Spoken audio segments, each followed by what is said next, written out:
Hi, thank you for joining me on Wilderness with Monty. Today I'm back at Lake Almanor, and I think this will probably be my last chance to fish it this winter while it's cold. So basically yesterday I went to Cave Rock State Park and just got shut out again for the second time in a row at that spot. And I fished from sun up till sundown. There was several other people fishing. Nobody was catching anything. So I took that information, the information that I'm probably going to fish Butte Valley Reservoir the next time I come up here. And then when I come back in the fall, I'll probably fish the Hamilton branch of the Feather River.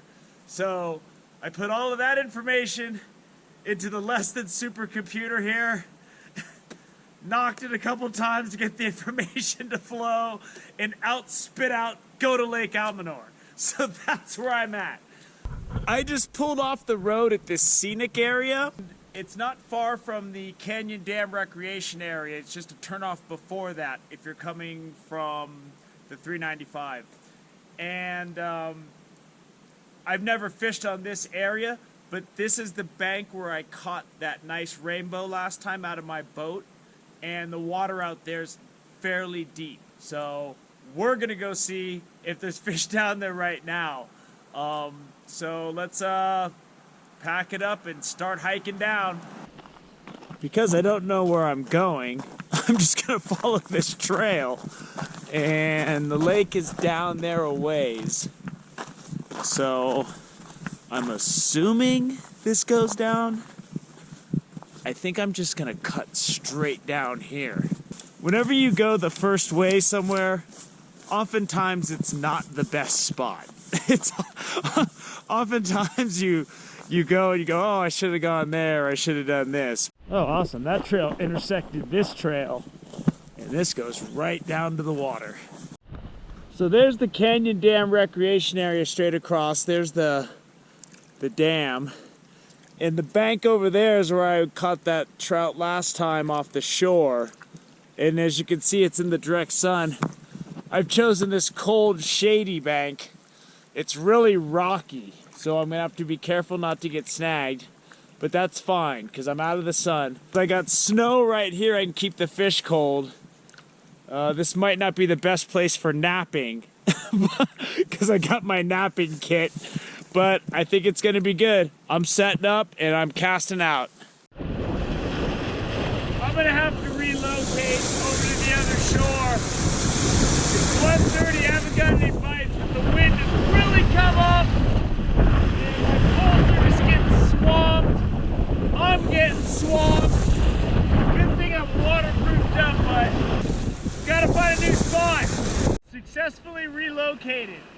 And I really like this spot. This is where I was fishing last time, but the conditions weren't the same. That's where I was, straight across there, and all of these white caps were just blowing straight up onto that shore. And that's why I was getting that wave action, was just washing me out. I've now moved to this point where the lake bottlenecks, and the wind is blowing through, and I got a windbreak from this point. So it's really rough and blowing out there, and it calms down right where I'm casted. And the water's pretty deep.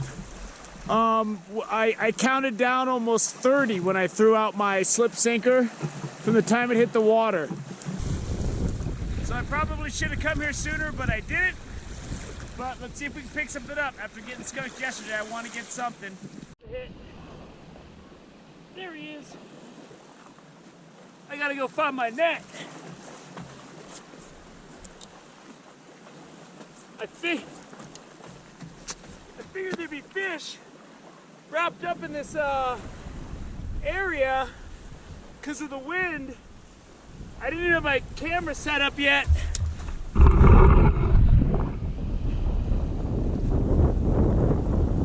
There's a big tree stump out there.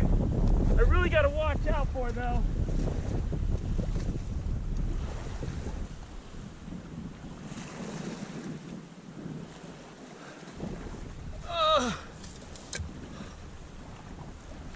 There he is.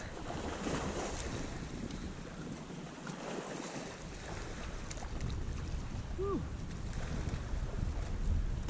Got a good 16-incher. I'll take it. I haven't had anything for 2 days. So this has been a bumpy, rough day. When I hooked that fish, I was moving from over there to here, so the camera was still over there, my net was still over there, because there's these roots that are floating through the water because of all the wind, and it's blowing it, and it's wrapping around this point, and it was getting caught up on my line. So hopefully for the last hour or so of sunlight, I can just fish without roots on my line, without waves crashing up on the shore. I just want to catch like one more fish. I don't know. So we'll see. I'll fish this, maybe I'll try a jig. It's gonna get dark soon, so I figure I'm just gonna throw lures with one rod, keep my night crawler in the water and see if something takes it. So here's that fish. He's about 16 inches. I'm throwing this jig. I threw the Rapala, I didn't get anything. I'm gonna throw this jig for a bit before it gets dark. Today was a rough day of fishing, but most of it was brought on by myself. I intended to come straight to this spot. I knew it was a good spot, but I saw the scenic overlook turn off over there, so I just, pulled over and went down to the lake. And I should have noticed there are all these rocks down there. It's because that's where the wind swell bangs up every day. And I just wasted a lot of time, and I bumbled and stumbled, but it was cool. You know, I got that one fish to cap off a tough 2 days of fishing. And I met a couple of cool guys that were in a boat, and they pulled up and we talked and exchanged stories. But it's going to be time to wrap it up soon. I just wanted to get the conclusion done before it gets dark. My headlamp's up in my car, which isn't going to help me hike through the forest in the dark, but I don't care. It won't be the first time I've been in the dark without a flashlight. You know, if you see that it's getting dark and I'm throwing lures from shore, there's a certain sense of desperation that I'm not satisfied. And I'm going to extreme measures to try to catch something. So for now, I'm gonna say goodnight. This is probably gonna be the last trip I have to Lake Almanor, probably until next November or December. You know, how many Lake Almanors do you need to see, especially if I'm only catching one fish? So, thank you for joining me on Wilderness with Amani. Until next time.